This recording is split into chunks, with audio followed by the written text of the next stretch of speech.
Welcome to Nobody Told Me. I'm Jan Black. And I'm Laura Owens. Children today are fundamentally different from past generations. They truly have less self-control. So says our guest on this episode, certified parent educator Katherine Reynolds Lewis, author of the book, The Good News About Bad Behavior, Why Kids Are Less Disciplined Than Ever, and What to Do About It. Katherine, thank you so much for joining us. Oh, my pleasure. Thanks so much for having me. How are children today fundamentally different from those in the past? Well, I got into this question really first as a parent, wondering if it was just me who had trouble getting my kids to do what I want. But then as a journalist, I dug into the research on behavioral and mental health and found that over and over, we have so many different research studies showing that the prevalence of ADHD and anxiety and depression and even suicidality are so high. And one really fascinating study I found looked at this simple measure of how long children can stay still when you tell them to. And in fact, it's declined by about 75 or 80% in the last 50 years. So in a lot of different ways, our kids just aren't as able to manage their behavior, thoughts, and emotions as they had been maybe 10, 20, 30 years ago. And as a result, it means that we're often frustrated with them as parents or educators or adults working with kids and trying to just gain their cooperation.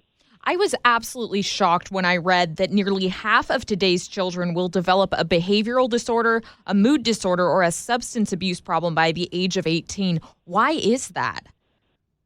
It's a great question. I think that is the big question that we can't quite prove, because you can't put a randomly selected sample of kids in a time machine and send them back 30 years to be raised differently. But what we do know is that a lot of the things that have changed in the last 20, 30 years, the time period in which we've seen this spike in anxiety, depression, ADD, are very correlated to those issues in research studies. So, for example, we see that kids are playing a lot less than they did 20, 30 years ago. They don't have the unstructured playtime. They don't have just downtime.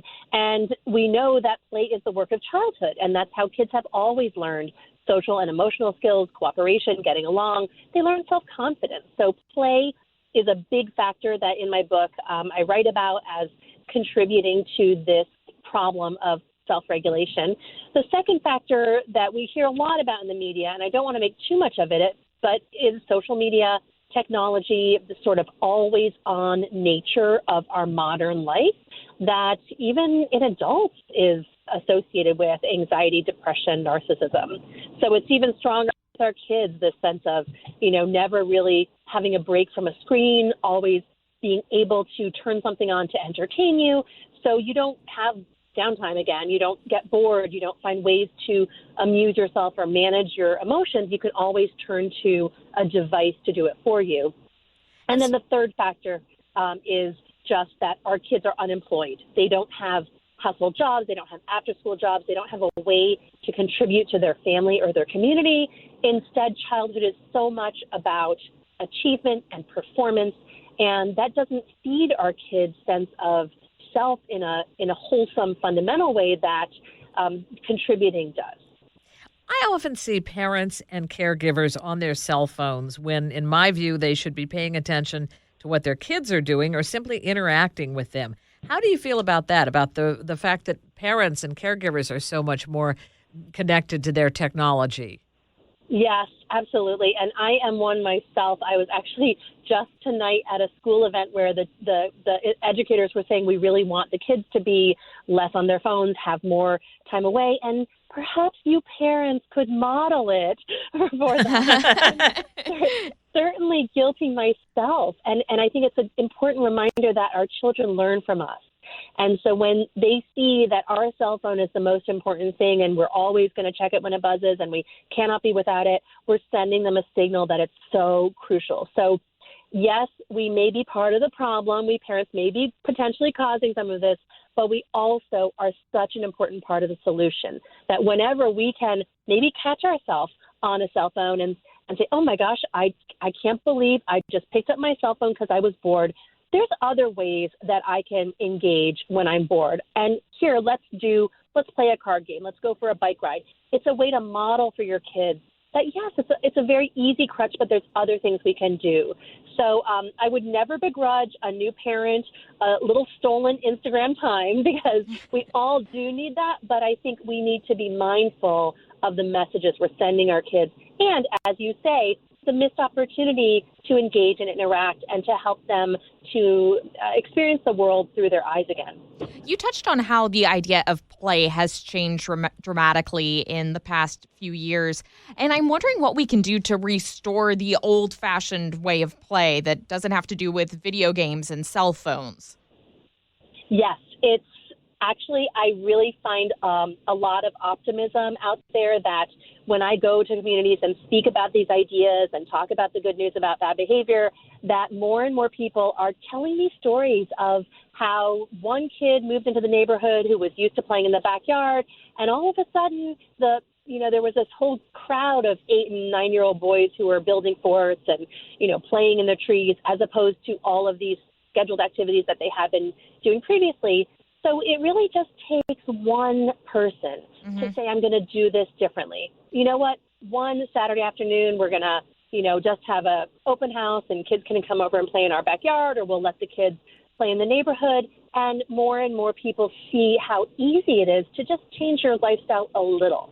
And the other thing I think we really need to do is take some of the fear out of parenting, because I know for me, I scheduled my kids in a lot of activities because I didn't want them to miss out. And so many of our well-meaning parenting decisions are founded on fear, the fear of my kid not competing, not being ready, when actually we can say to ourselves, the most important thing is at 3:30 on any random afternoon, I can kick my kid out the door and say, go play, and they can amuse themselves. They can find something to do. They can knock on a neighbor's door and strike up a conversation and build. And it's amazed me what my kids will do in the backyard when they have that free time. They just do the most creative building projects. They build forts. They come up with little games that they invent the rules to. And it's really just a matter of giving them the space and the freedom from other distractions like video games. They may not thank you at first, okay? But, right.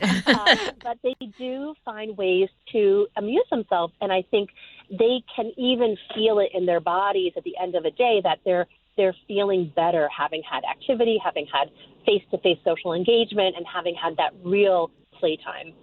Your book is called The Good News About Bad Behavior. So what is the good news about bad behavior? What do you want parents to know? It's such a good question. So the good news when your kid is acting up is that it's normal.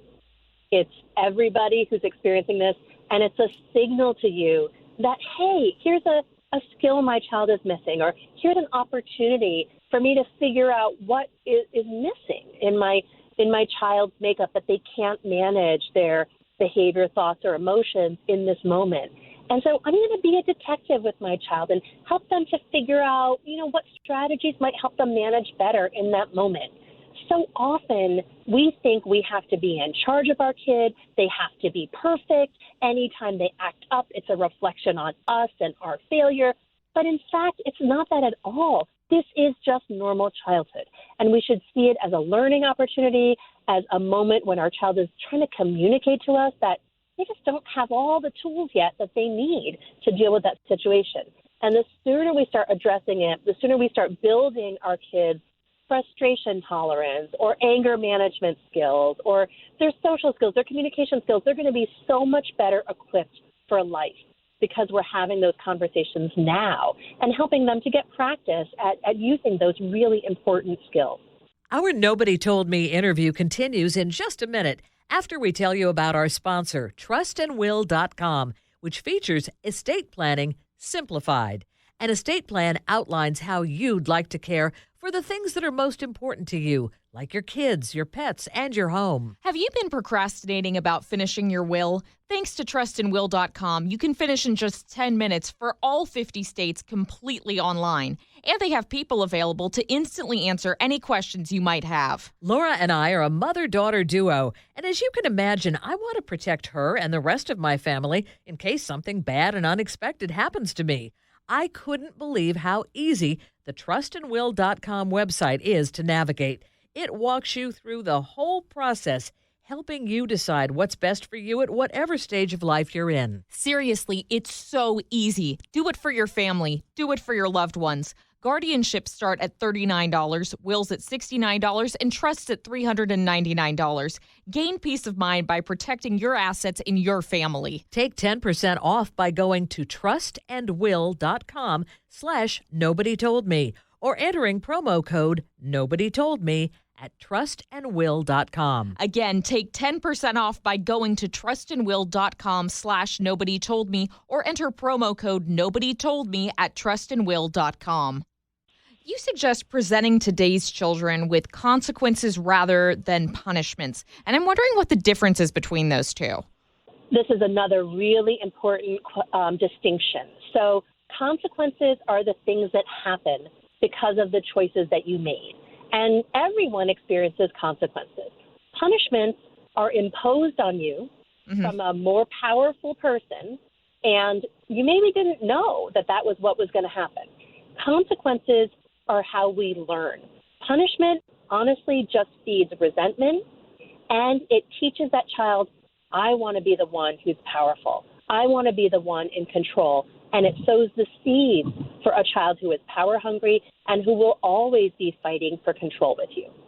Instead, if we're helping to set up consequences, then we're really standing side by side with our child and helping them learn this is the way the world works. If you don't take a shower at night after a day of playing soccer, you're going to be stinky, and people may not want to cuddle in bed with you, or, whatever the consequence is that you've discussed with your child ahead of time. And I have a 4 R's rule for consequences that keep them from being punishments.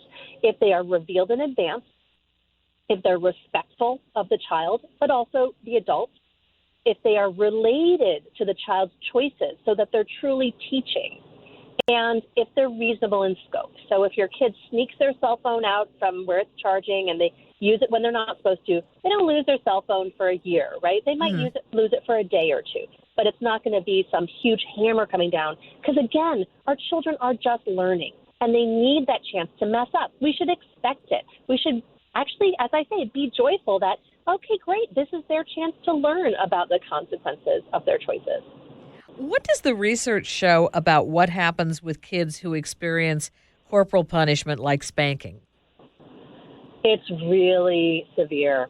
So there's a very clear link between corporal punishment and a whole range of negative outcomes. And The Deepest Well is a wonderful book that really goes into the medical consequences. So it can even be tied to obesity, higher rates of coronary disease, higher rates of addiction and alcoholism, just from having corporal punishment as a child. So it really is pretty severe. And then, of course, you can see a connection to anxiety, depression, certainly to a less loving relationship with the parent.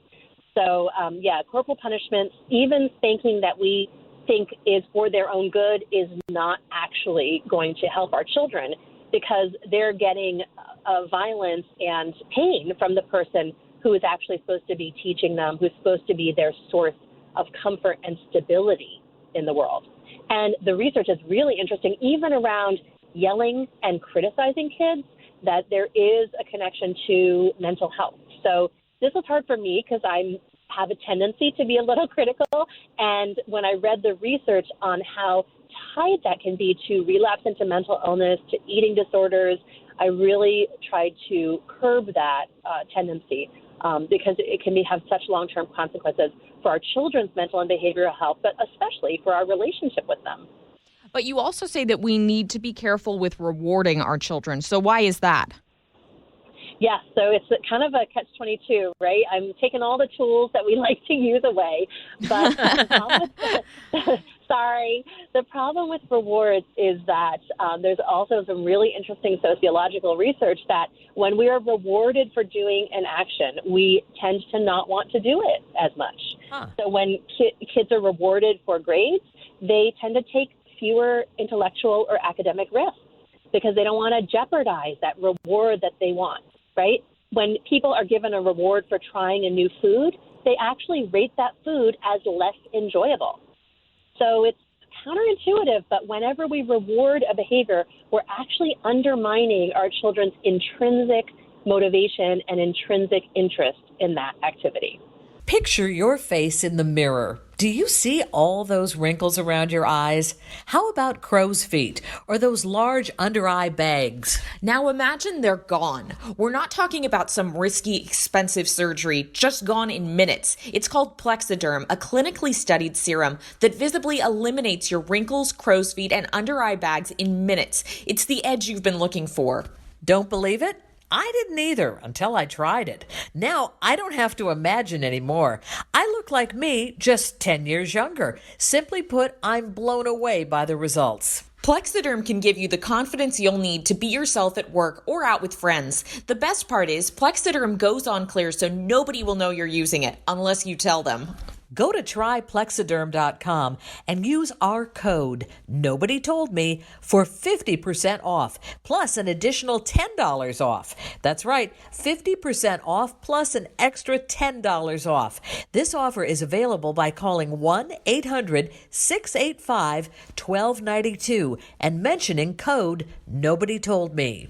Plexiderm is backed by a 30-day money-back guarantee. Visit tryplexiderm.com today and use code NOBODYTOLDME at checkout. That's tryplexiderm.com and use code NOBODYTOLDME at checkout. What's your message to parents about giving their kids constructive criticism? Well, I always ask my own children, would you like some input on that? Or would you be open to some feedback? And it makes a world of difference. You'd be surprised how often they actually say yes. And that opens the door for us to give them advice. But if they say no, we have to respect that sometimes they're just going to learn about the world themselves. They're not ready for that constructive criticism or feedback, and eventually they will be. But if we really focus on, modeling, looking for those opportunities to jump in with our advice if they let us, they're going to learn from the world pretty effectively just from their choices and the impact of their choices.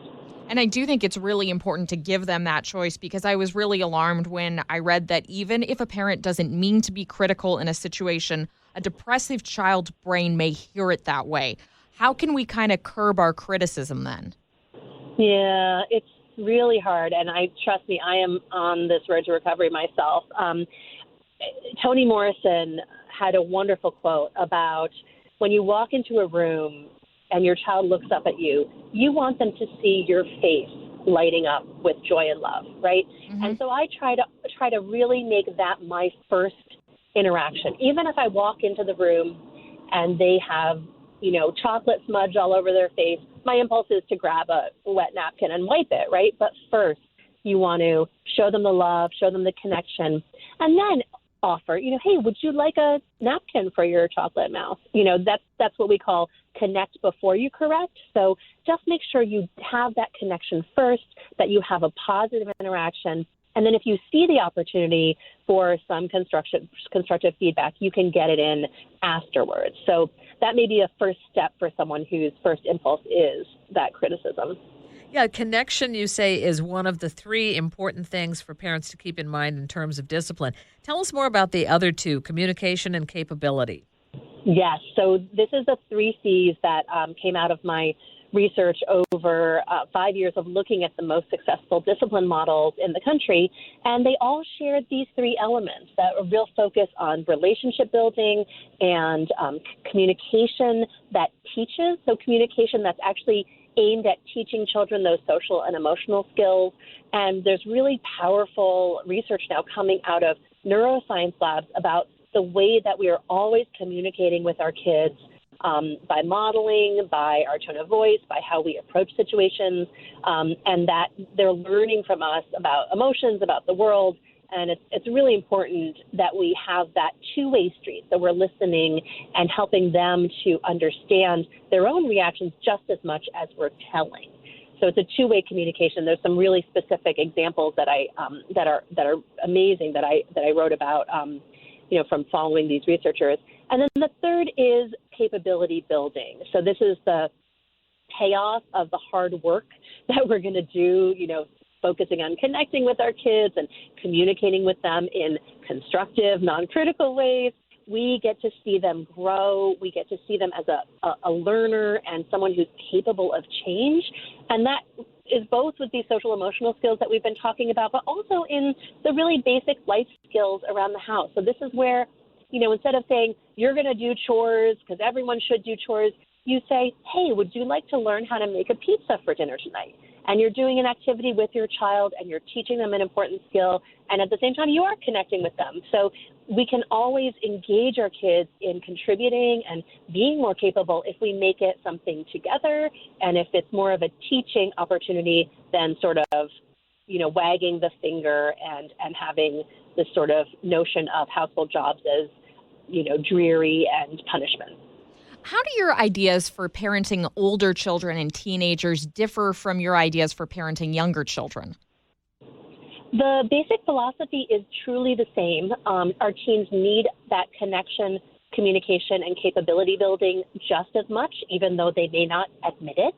But I like to think of childhood as this sort of path from our babies are 100% dependent on us, and we are 100% in charge, to our kids at 18 heading out of the house being ready to take on the world, and we are 0% in charge. And we always want to be pushing more and more responsibility onto their plate and more independence.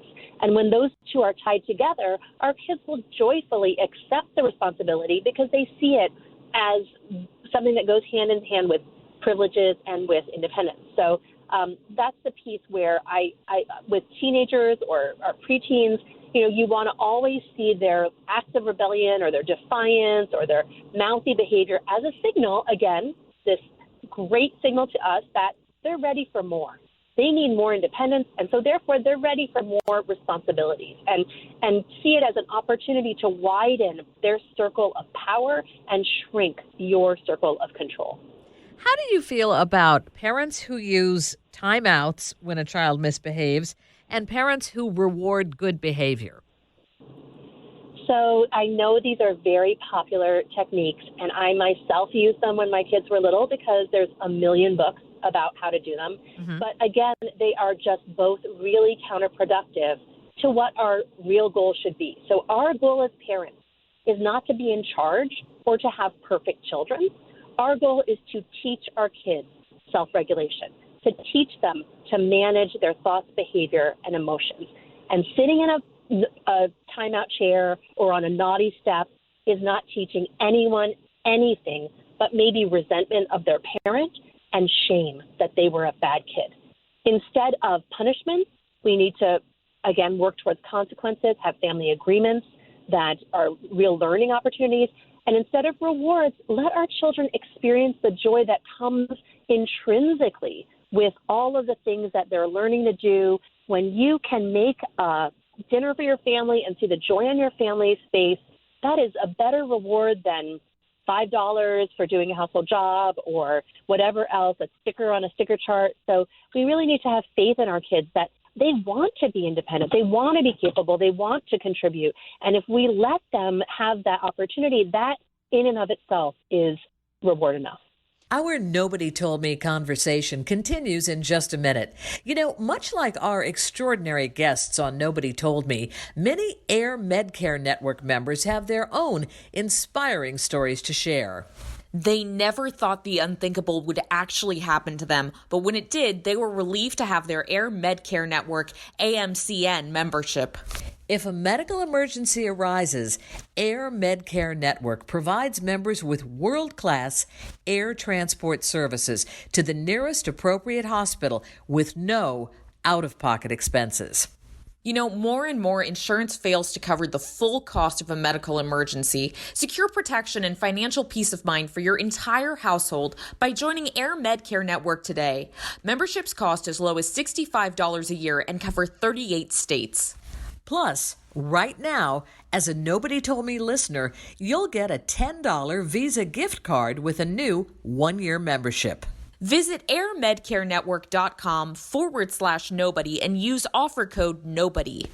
Again, for a $10 Visa gift card with a new one-year membership, just visit airmedcarenetwork.com/nobody and use offer code NOBODY.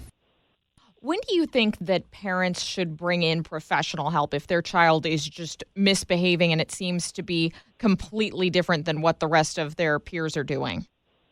Yeah, that's a really good question. The problem with yes, you always want to start with the pediatrician, right? Pediatricians are a great source of referrals and a great source of resources in your community. So I always think it's worth a call, even if it ends up being small, just to check in with your kid's pediatrician. But the truth is that we know our kids best. And too many times I've seen parents, say, oh, my kid needs therapy or they have this diagnosis and let's take them to this professional to fix them. And that's not how it works, right? Someone who sits in an office with your child for an hour a week is not going to have the insight into that kid, and they're not going to be able to have the influence that you will by learning about whatever issue your child is having and developing skill in some of the techniques and really being engaged in doing it yourself. So at this point, I sort of feel like being a parent in this era, in our modern age, you almost have to be a little bit of a therapist, a little bit of a coach, a little bit of a home ec teacher, Yeah, and you have to wear many hats. Exactly. And so try to be, again, like that detective who says, you know what, it seems like my kid's having some impulse control. They're having some anger management. Yes, we're going to go consult the experts, but I'm also going to read the books. I'm going to try out techniques. I'm going to consider myself to be the expert, not on this diagnosis or this behavior, but on my own child. And you're going to be able to see pretty quickly if new strategies are working or if it's really not the right fit for your child. That sounds like really good advice. And along those lines, Laura and I are a mother-daughter duo. And when she was younger, much younger, and her sister was much younger, I would talk to other parents. You know how other moms get together and talk and compare notes on how their kids are doing. I'm wondering how much of a grain of salt you attribute the advice or input from other parents. Yeah, I too really value input and ideas from other parents, but again, you just need to know your own child. And I think it's important as you grow as a parent to learn which friendships and relationships are going to feed your confidence as a parent, who are going to help you to stay on whatever path you've set, and which kind of sow seeds of doubt, where they say, oh, your kid's doing that. Well, mine was perfect after 2 days of being grounded or having their cell phone taken away, because we don't really have the full insight into someone else's life or what's happening in their household. And different kids with different temperaments respond very differently to different strategies. So a lot of times parents will say, oh, well, this works for me. And I would always ask them, first of all, what does works mean? Does it mean that child learned to manage their behavior or just that they learned to hide it from you, right? And second of all, your child may be different than my child. Right. I always had to take it with a grain of salt, and sometimes it would be so frustrating to listen to. Yeah, right, exactly. And that's why I always say, parents need to surround themselves with people who are helping you learn, helping you grow, and not feeding that anxiety about I'm doing the wrong thing or, my kid isn't as great as these other kids, because there's so much of that already in our culture. We don't need it from our friendships.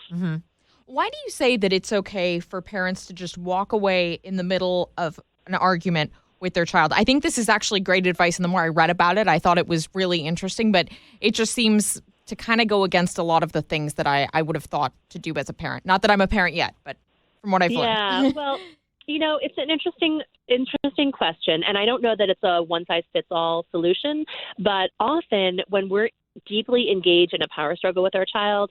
They're heated, we're heated, and there's fascinating research that our biorhythms synchronize with our kids. So if they're yelling and their heart rate's high and their breathing's fast, ours probably is too. Mm-hmm. And that's just going to become a vicious cycle where we're both dysregulated.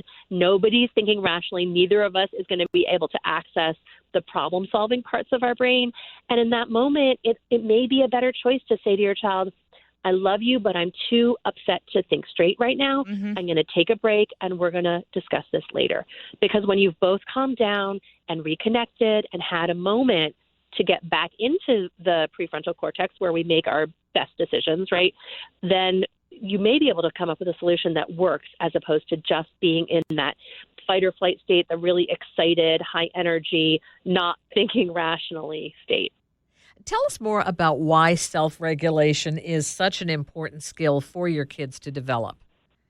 Well, what's fascinating to me also is looking at the research on executive function and self-control and how that is more correlated to success in school and life than IQ.